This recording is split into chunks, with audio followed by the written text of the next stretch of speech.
Well, the 26th Cav, which is our namesake, was part of the United States Army in the Philippines. As you know, the Philippines was part of the United States for 50 years, and many Filipinos served in the armed forces of the United States. In the Philippines, they had the Philippine Scouts, and that was divided into artillery, infantry, and cavalry. And the cavalry regiment was the 26th Cav. December 1941,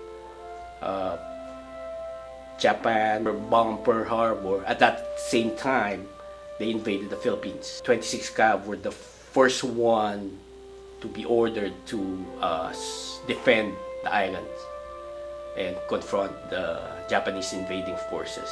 General Wainwright counted on the 26th Cav for most of the actions in terms of their retreat down the Bataan Peninsula. They were always the rear guard. And one of those actions, the 26th Cav, in defending a town at a bridge, participated in the last cavalry charge of the United States Army. Traditionally and historically, the 26th Cav was a ceremonial unit that would do parades, be the face of the State Guard, so that people saw that there really was something out there. Back in 2014, Major Kiamba spearheaded the establishment of a ceremonial unit, which is the Philippine Scout 26th Cavalry. So when we set up the Philippine Scouts, there's an organization called the Philippine Scouts Heritage Society, and we partnered with them and worked with them to get all of the uniforms and memorabilia and everything correct. And as I said, many of our soldiers in that unit, there are about a dozen in that unit, were in the SMR. And so it was funny because a lot of us weren't experienced horsemen. And so it took us a year renting horses, learning how to ride, for us to be able to get into the very, very first event. The unit went on. We participated in numerous parades and color guards, and I think the high point was the 2017 Rose Parade. It was great because the people then were able to see the 26th Cav, and it happened to be the 75th anniversary of the last charge of the United States Cavalry in history. And it was one of the reasons why we were selected. It had always been our goal that we would like to partner officially with the State Guard. And in 2017, the then commanding general of the State Guard, General Emmanuel, a horseman himself, formed the 26th Cav. And he gave us the 26th Cav in honor of the 26th Cav Philippine Scouts, who, by the way, in World War II, fought with units of the California National Guard. I mean, it has gone from brainchild, from a non-military sense, from a historical sense, I should say, to a full-blown state military unit that can function not only in ceremonies, color guards, etc., but the soldiers go through the same professional development that any other NCO or soldier does in any other State Guard unit. The officers get the same training. My goal is to turn the 26th Cav into an operational force, along with the rest of the State Guard. What type of training does the unit undergo in order to maintain mission readiness? Well, that's a very good question, because for us, we do multiple functions. So in our function as representing the California State Guard, we're often going out on very prominent parades. So training to do a parade, has its own set of requirements. Most people would not think, how much work it might take to get an animal as large as a horse to be comfortable in the middle of a riotously loud, very energetic, very enthusiastic parade. Well, there's a lot that we have to train for, but I think that the two major things that are unique to the 26th Cav is riding and horsemanship. Now, people think that, riding is horsemanship. No, horsemanship is the totality of dealing with horses. Sure, you can ride them, but how do you take care of them? How do you groom them, okay? How do you tack them up? How do you put the horses into the trailer safety? How do you get them out of the trailer safety? When you're staying overnight at a campsite, how do you take care of the horses? So we basically have two parts of training. One is how do you deal with horses in general, okay, how do you take care of them?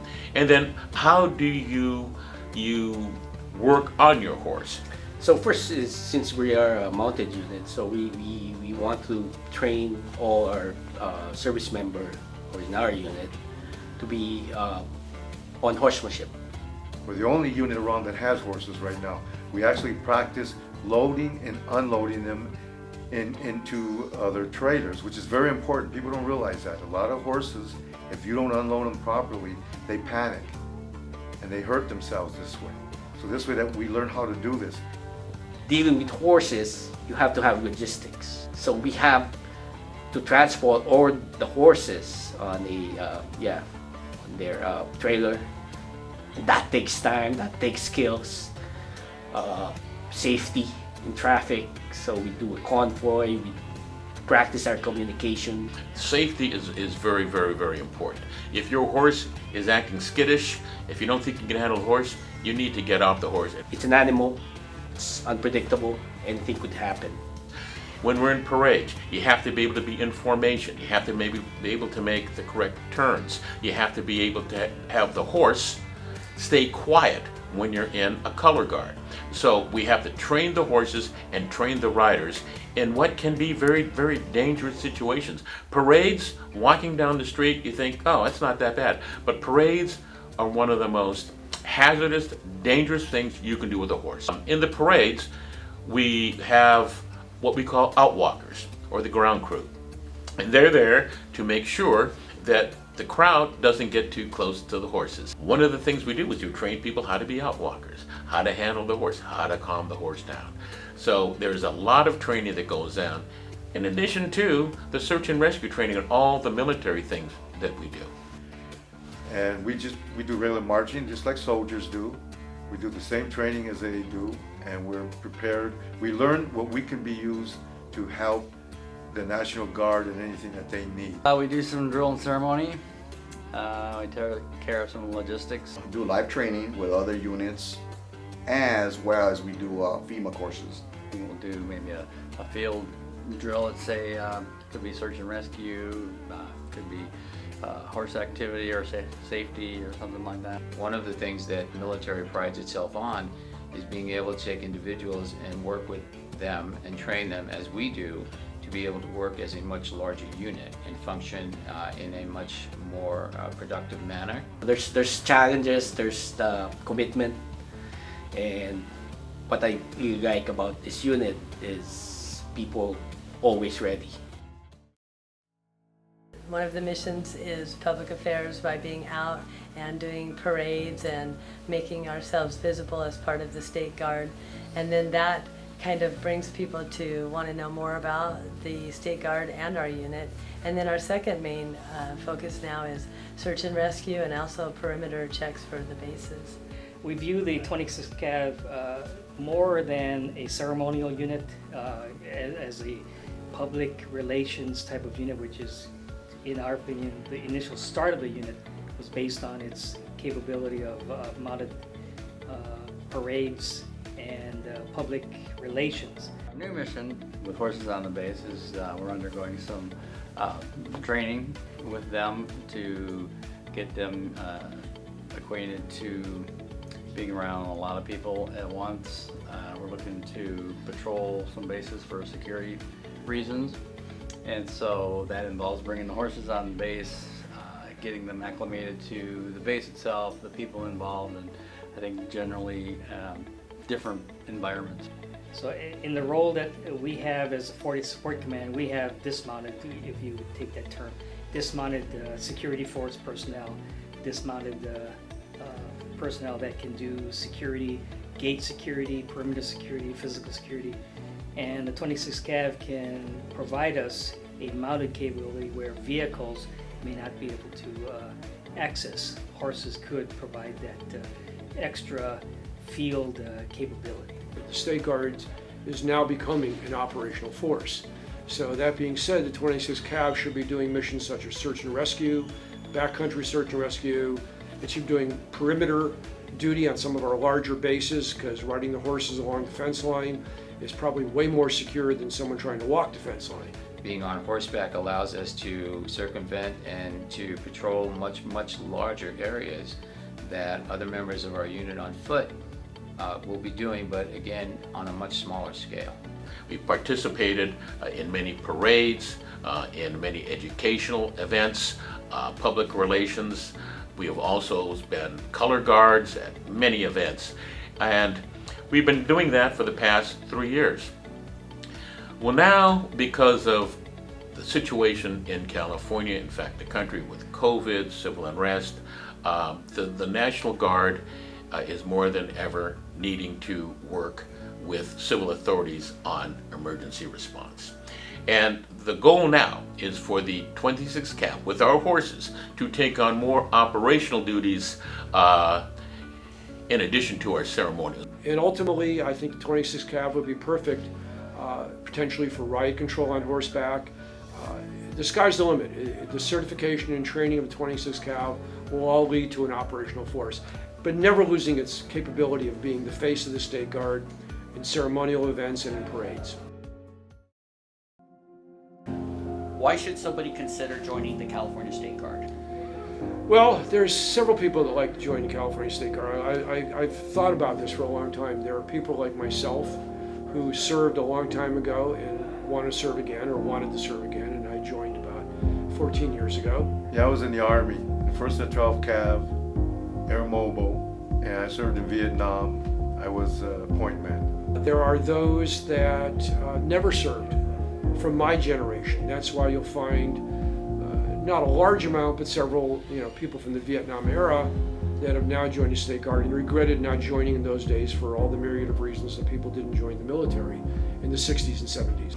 I think if they have the desire to serve, especially serve in a military uniform, and maybe they've passed the age like I had to join the National Guard, or maybe they have some kind of other commitment that prevents them from joining and being deployed, they can join the State Guard and serve within the state. I think they should consider joining the California State Guard if they want to contribute to their state. One of the biggest positive factors, I think, is that you don't need prior military service to join. So for me, I don't have any prior military service, and yet here I am.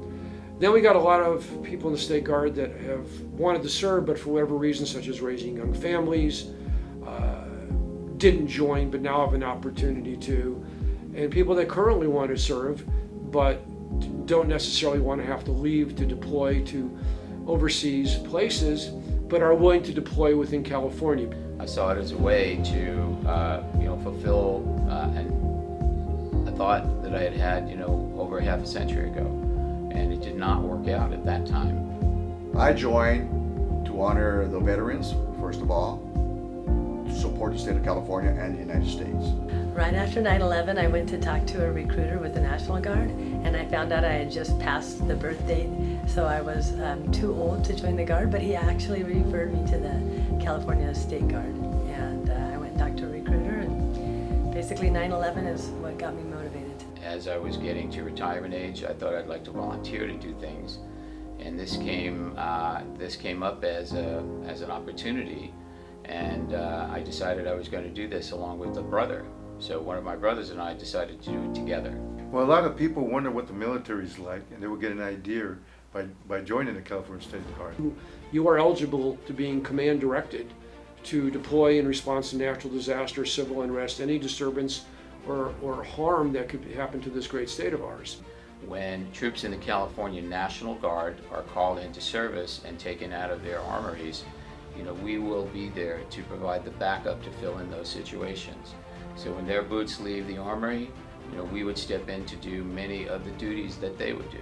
And so if you are that kind of person that wants to give back, wants to serve, wants to do your civic duty, wants to serve in uniform, this is a great place for you to be. Recruitment for the California State Guard is very important right now. We want to build up the forces since we're going operational. The 26th Cavalry is part of the California State Guard. So I think first and foremost, as part of that State Guard, we are fundamentally here to serve in capacities to support civilian populations in times of emergency. If you feel patriotic, feel you want to give in a way that you can, If you like horses, the 26 Cav is the place to be. I would say that joining the 26 Cav is a good place to be because we have a small, tight-knit unit. We get to work with horses. We get to do a lot of things that not every Guards person, whether National Guard or State Guard, gets to do. We get to do search and rescue and field training exercises, and we can support the National Guard when they need a mounted unit. You'd be surprised at different things that we have in our unit that we can do to support the state of California. It's a great unit to be in because of the camaraderie that I think we have. And so what we are looking for is for people that are horsemen, meaning that they know how to ride horses, they know how to take care of horses. We would like to have people that have their own horse or can lease a horse or have access to a horse. I would like people that have trailers or have trucks that can help us transport. And then we're also looking for people that have search and rescue backgrounds, maybe some law enforcement backgrounds that can help us in our operational capabilities. If you love horses, this is the best spot for you to be. You love doing search and rescue, that's another good spot for you. 26 Cav, not only because of the history, but where we're going. That's why you should join the 26 Cav.